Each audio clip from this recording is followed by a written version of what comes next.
what do you think the overall result is in terms of the league's reputation in Florida as for example, as an organization that might be partisan or in any other way in the eyes of the average citizen? What do you think they think of us related to that, if they know anything about it at all? Well, first of all, the money that was spent, we raised from public, not the League of Women Voters, but Fair Districts raised from private donations to pay our legal team. And we never wanted to enter into litigation. And if they had done this right, you're correct, the first time, we wouldn't have been in litigation. Because they kept defending what in the end, you all have to remember, they confessed that they were wrong.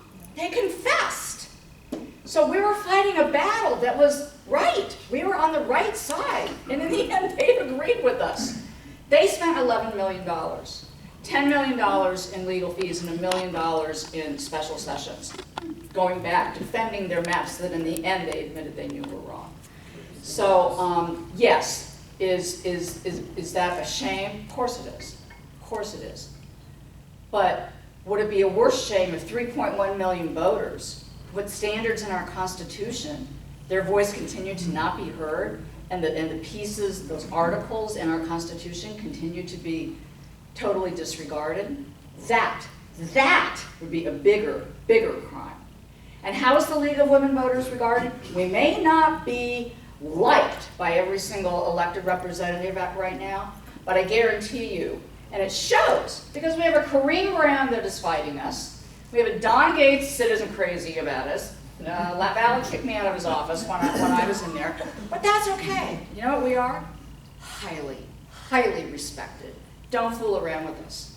Don't fool around with the voice of the people, and don't fool around with the laws of this state, because we will prevail. We will come at you again and again and again and again. We do not give up. This was not a partisan issue at all. This was completely nonpartisan. It shows, because we've got both Republicans and Democrats that aren't happy with us, and I'm very pleased about that. And I could not be prouder to be leading what I believe and know is the strongest, most engaged, and most productive civic organization in this state today. So that's what I say about that. Amen.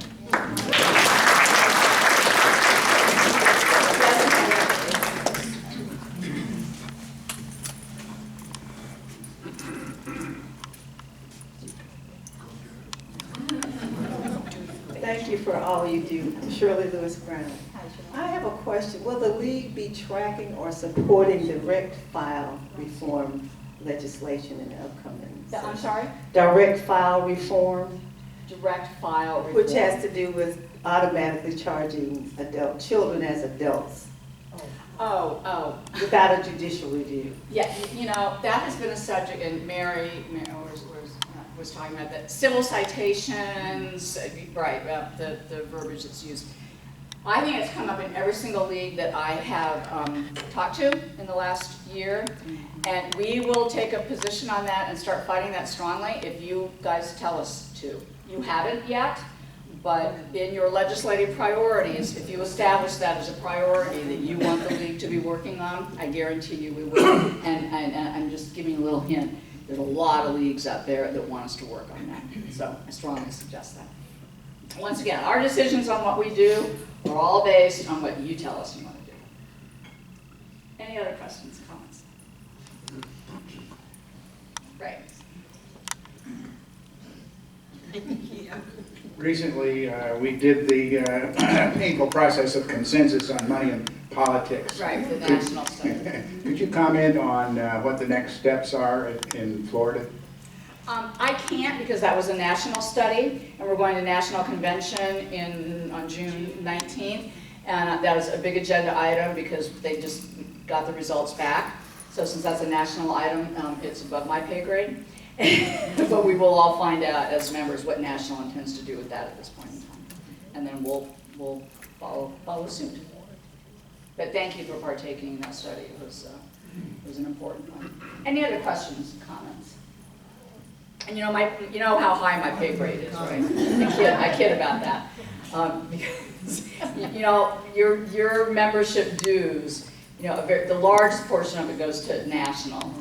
And then $18 of it comes to state. We have an office in Tallahassee, 3 in staff, and then our lobbyists. And your state board is all volunteer. Sharon served on that board with us for a few years. And some of you in the past have as well. So you all know we all do this out of devotion and passion and dedication to this organization and to the state. So I'm kidding about pay grade. May I say something about, this is Don Freeman. Private schools, charter schools, so-called Christian schools, Right. and also the majority and minority districts, all come out of basically the same cause. That's racism.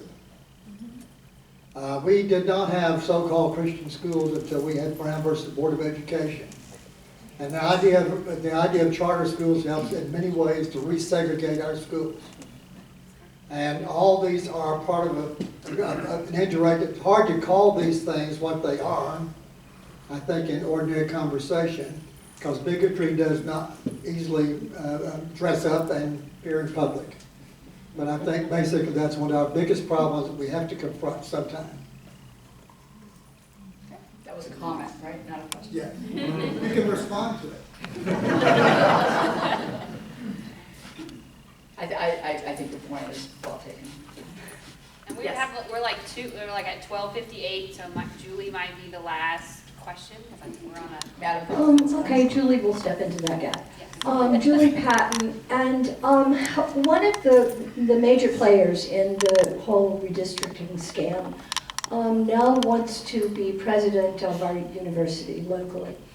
And I guess I wonder if you have any thoughts from your movement around the state about whether there are communities that have been able to block these moves by politicians to move into higher education as well as the areas that we know about, and whether you have any advice for this community about how to deal with this issue.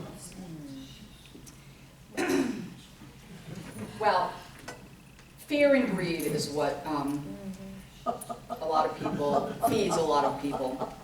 And it's why redistricting really was over last December, the middle of February.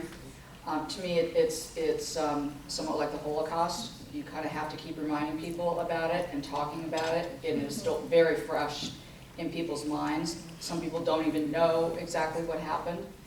But the power of our voice is the best thing that you can do. And don't forget that every single press, association, paper in the state supported redistricting and supported our efforts. Their voice was behind us all the way. And they have a very strong voice on both their editorial page and their front page. So I would encourage everyone, we need everyone to keep talking about redistricting and reminding people in the words exactly that I'm using because they're fact, how blatantly the people that were involved in redistricting broke the law and did not follow the mandates of 3.1 million people. An oath that they took when they entered that job to follow the Constitution. As sad as that is, we have to keep reminding people. And are the transcripts available of things like the emails in which they plotted and so forth? Sure, the whole thing is And it's public. all public record? Yes, it's all somewhere? public record. Yeah, once Okay. it was presented in court, it's all public record. Thank you. Okay, so everyone, thank you so much. Keep up the good work.